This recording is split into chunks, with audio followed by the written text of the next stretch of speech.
Hello, Stonegate Naples Manor.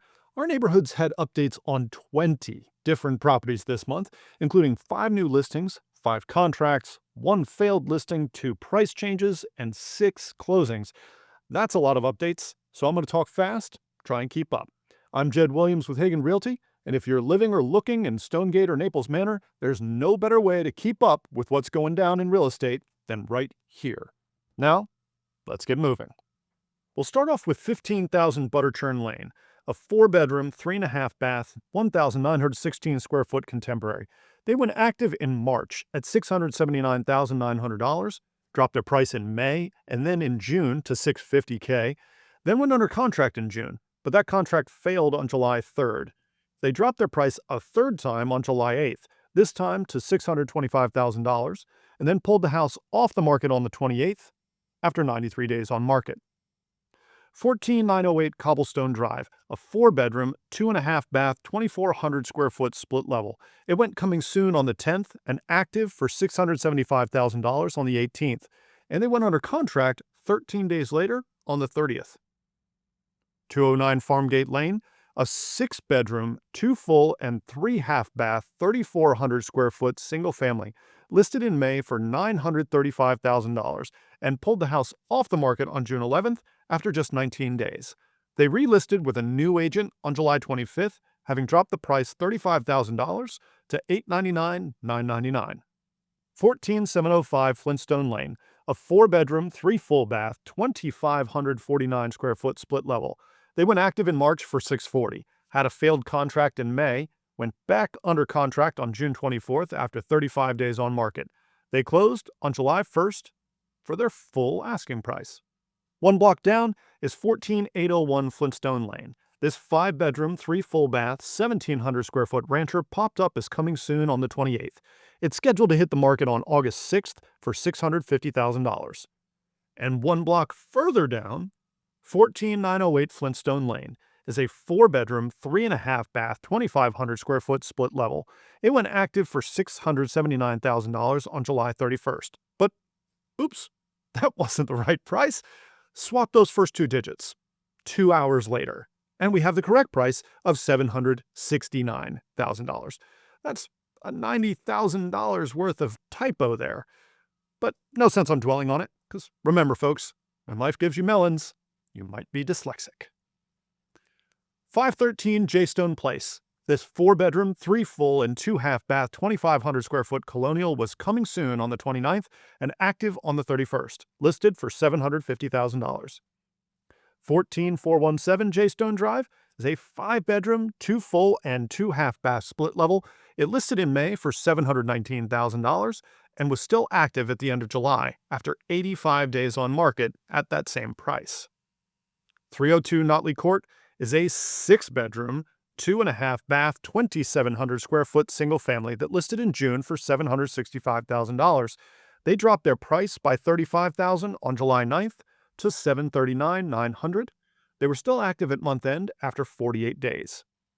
14701 Notley Road is a 4-bedroom, 2.5 bath split level, listed in May for $715,000, dropped their price by $40,000 on July 8th to $675,000, and were still active at month end after 68 days. 15008 Notley Road is a 3,800 square foot colonial with 5 bedrooms, 4 full and 1 half baths. That went active in May for $874,900 and under contract in June after 12 days on market. They closed on July 2nd for $100 over their asking price. 730 Oxford Square Drive. This 3-bedroom, 1.5 bath townhome might look familiar as it had been listed back from February through May. Started out at $438,000 and ended up at $399,900. Well, they decided to try again on the 21st, this time for $387,900. Apparently that did the trick, because they went under contract the very next day. 217 Pewter Lane is a 3-bedroom, 2 full bath, 1,600 square foot rancher. It listed for $649,900 on the 25th and signed a contract 6 days later. 608 Silverstone Court. This 5-bedroom, 3.5 bath colonial is a big one at 3,700 square feet. It listed on July 10th for $950,000 and went under contract after 7 days on market. Just down the block, 616 Silverstone Court is also a 5-bedroom, 3.5-bath colonial, but a bit smaller at 3,200 square feet. It listed in June for $889,900, went under contract on July 15th after 18 days on the market, and closed on the 31st for $870. That's $20K below their list price. 524 Stonehouse Lane is a 4-bed, 2.5-bath, 1,680 square foot colonial with no garage and an unfinished basement. They listed at $605,000 in April, had a failed contract in May, dropped to $595 in June, and then to $588 on July 31st.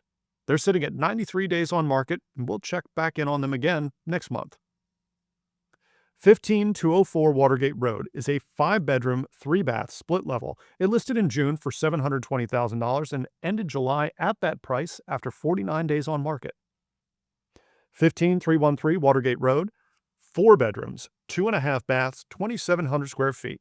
Listed on July 31st for $750,000 even.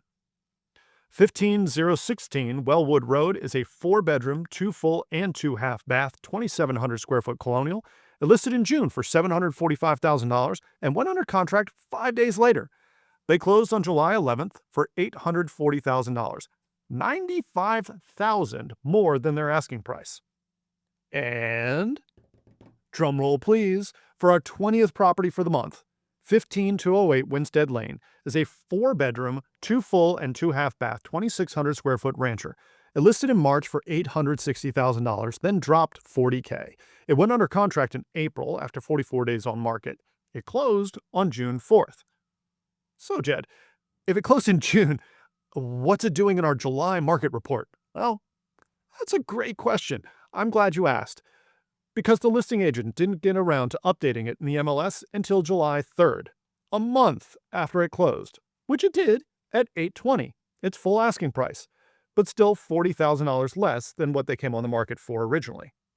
Now let's shift to a wider look at the Colesville market, which is showing signs of shifting from a seller's market to a buyer's market, but it's definitely sending some mixed signals. New listings jumped by 89% year over year, with 66 new listings hitting the market in July. That was down from 84 new listings last month, but still, inventory is way up. Buyer activity was strong compared to last year, with 55 new contracts signed in July of 25 versus just 37 contracts in July of 24. But that was only because there were no houses on the market a year ago. There were 37 new contracts, but only 35 new listings in July of last year. So demand, well, it's up, but with a caveat.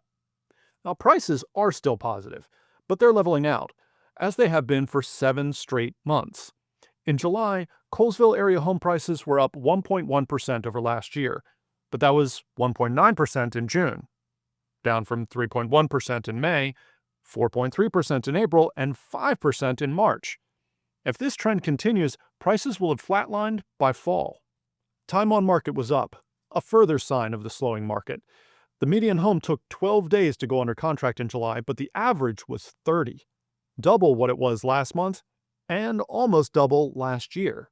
One bright spot, though, is the listing failure rate actually declined, though only slightly, to 23.8%.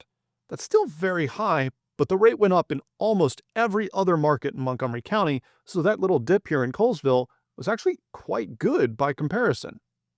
On a more positive note, the average 30-year fixed-rate loan was down from last month, although again only slightly, to end the month at 6.63%.